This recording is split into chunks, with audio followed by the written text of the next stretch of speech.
Hello, Jing. Here we have the Tree of Life layout of the Sirian Starseed Tarot deck for your question about the future before the end of January. Allow us to begin. Here we have the world that you are moving from. It's the sense of past, but it's probably more of a sense of present now. What is the present before the end of January like? Your feelings during that time, thoughts, spiritual guidance, forces working for, forces working against, overall prevailing neutral forces up there in the back corner, the form that this will take, hidden inner knowledge and the mirror to the self, finally, resolution. What will be resolved or needs a resolution? Let's start back here. We go. Sense of past, world moving out of, going into the end of January. We have the Two of Orbs. Here our character is balancing two dark orbs, representations of thoughts and ideas. This card is about having to make a decision. She is partially naked, symbolizing her vulnerability to the outcome. How are you weighing out a choice, a fork in the road, and how best for you bring balance to this equation and move forward harmoniously. Now, sense of presence for the end of January is the Two of Flames. Interesting. We have the Two of Orbs, which is about the mental body, and the Two of Flames, which is to the heart of spirit. This card is also about weighing out different opinions and different options, and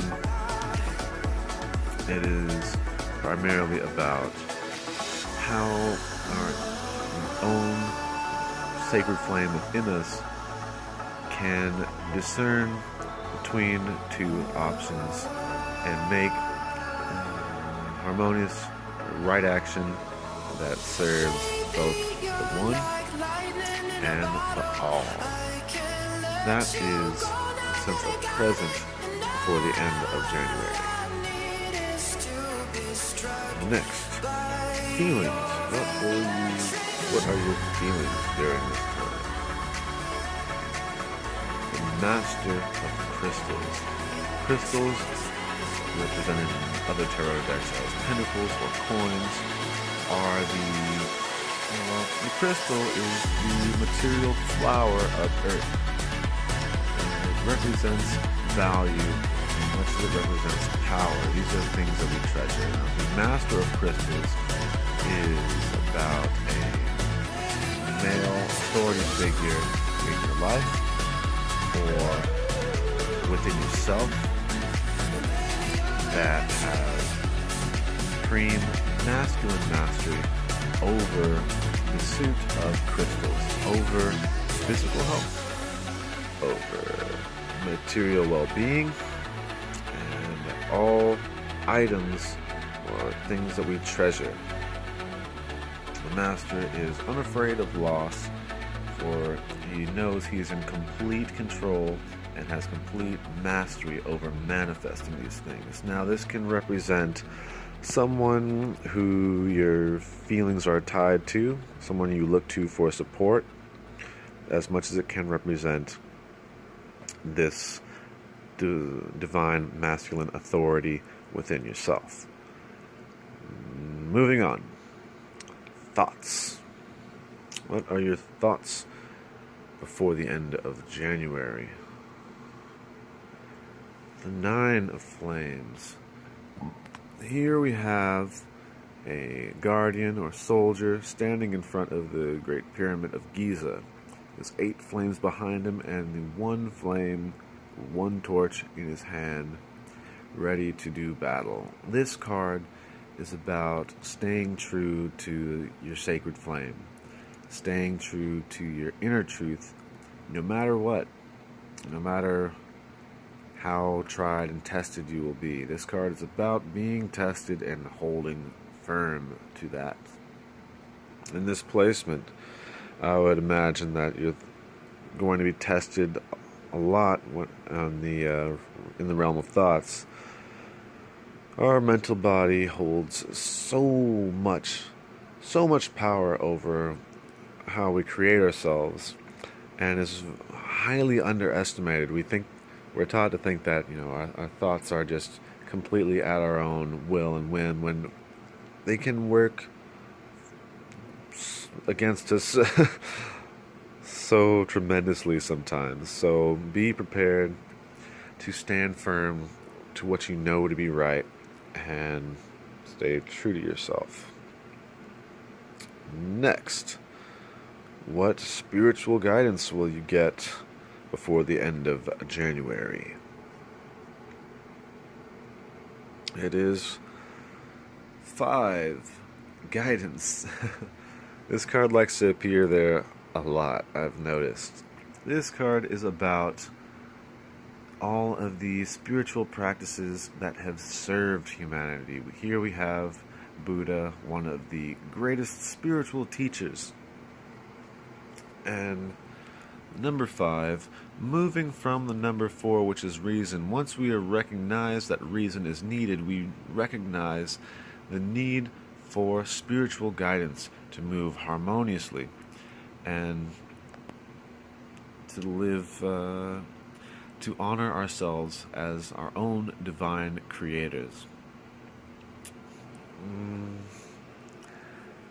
To me, this represents that you're, well, one, that you're already getting good guidance from your heart, from the divine that you always have access to, and that this is just a continuation of that, staying true to, like I said, the traditions, spiritual traditions that have served humanity.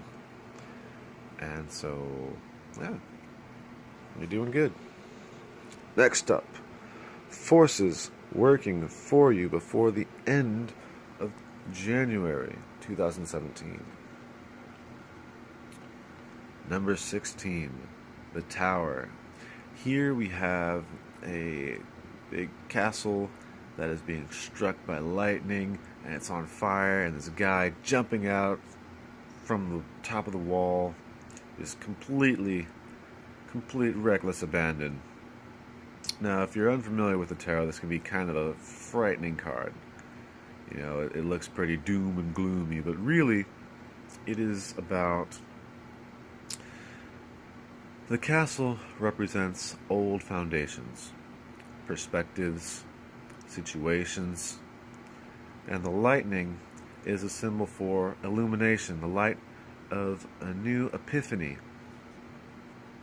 What this means is that new ideas and perspectives can strike us and illuminate us and ignite the fires within, and we recognize that our old foundations can no longer contain us, that we have outgrown these containers and structures that we've built in our life. This is number 16, digit sum of 7. Number 7 in the major arcana is the Chariot. Just as the charioteer races towards his goal, just completely motivated. Number 16, the Tower, our character flings himself from this old situation, this time without a chariot, this time much more vulnerable. But this also means that there is that much more room for creative growth and expansion. This is a great card to have, and forces working for you, for it's the bringing down the old to usher in the new. Now, forces working against you, blockages. We have, before the end of January, the Sage of Flames. The Sage is the divine feminine authority figure who has complete mastery of flames. The flames represents the fire of spirit. It is that the divine spark that ignites the soul. It's passion. It is the noble quest. It's being a light to others. This card represents a maternal figure who has mastery over this suit, who has mastered bringing balance to the fires within and honoring that sacred flame of all. In this placement, I would think that there is someone that you look up to or look to for guidance on this subject that either you feel is, I wouldn't say holding back, but along those lines of you could feel inadequate in comparison to, or it could be an aspect of yourself that you need to find and bring mastery to yourself over this suit. Now, let's continue to overall neutral forces at hand before the end of January. The Great Wheel, number 10. This is the first two-digit number in the major arcana. Here, Starseed experiences for the first time the two-digit number, the higher octave of existence.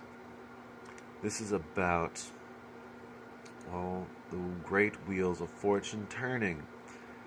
Here we have the Ouroboros, or the snake eating its own tail, a symbol of infinity, eternal renewal, and also a symbol for what goes around comes around, a symbol for how you get what you give. Now, another highly auspicious placement for this card because it's about the beginning of a new cycle of your life. How we're moving into a great shift of ages from the Pisces age to the Aquarius. So too, before the end of January, you move into a new cycle of your life. Alright, let's move on to form. What form do many of these forces work through? This can be considered like the concentrated force. Like whereas that is a neutral prevailing force, this is more the concentrated aspect, hence it is called form. The Sage of Orbs. This is the supreme feminine authority figure in the realm of orbs, the realm of thoughts, ideas. Here she is holding a sword, a symbol for thoughts, and willpower, how they can both defend and cut you down. This is... let me see.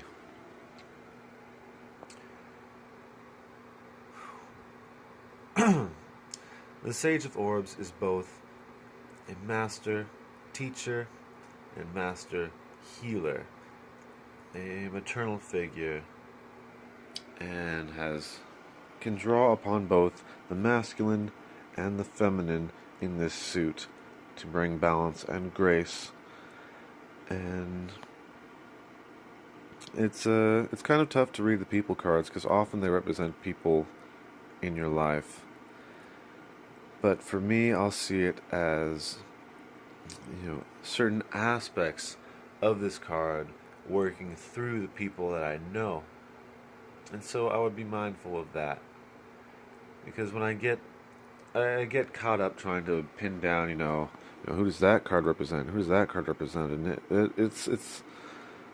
I would say pay more attention to the mastery, to your inner mastery over your thoughts, because that, from what I'm seeing, is how to navigate this situation requires, divine mastery over your thoughts, and that would be your most, auspicious, the catalyst for change, I guess. Yeah, refining your mastery of your own thoughts. Alright, moving on to inner knowledge, hidden knowledge, the mirror, the self, the heart, the ath, before the end of January. Number 7, the chariot. Here we have Lord Krishna with his 5 horses. He's got the reins in his right hand, and he's got a whip in his left hand. Right? Yes. This illustrates how, Lord Krishna represents higher knowledge, understanding, higher divine aspects of the self. And these horses represent your senses. And how when you have your senses held, you have the reins of your senses held in the right hand, representing the right brain, and the whip representing the left brain. In harmony with this, you propel yourself and chase down your dreams with zeal. It's the chariot in Kabbalah. It holds the same numerical value as the word Merkaba, and represents the Merkaba in the Torah. And so this card also speaks to your vessel you move through experience in.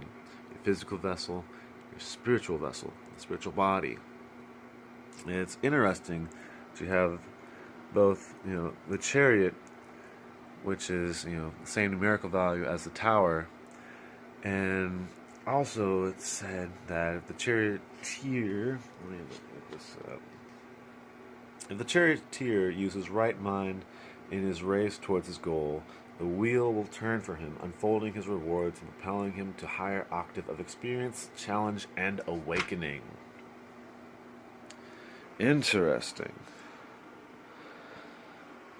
Alright, let's continue because I don't have much memory left on my phone. Resolve. What needs to be resolved?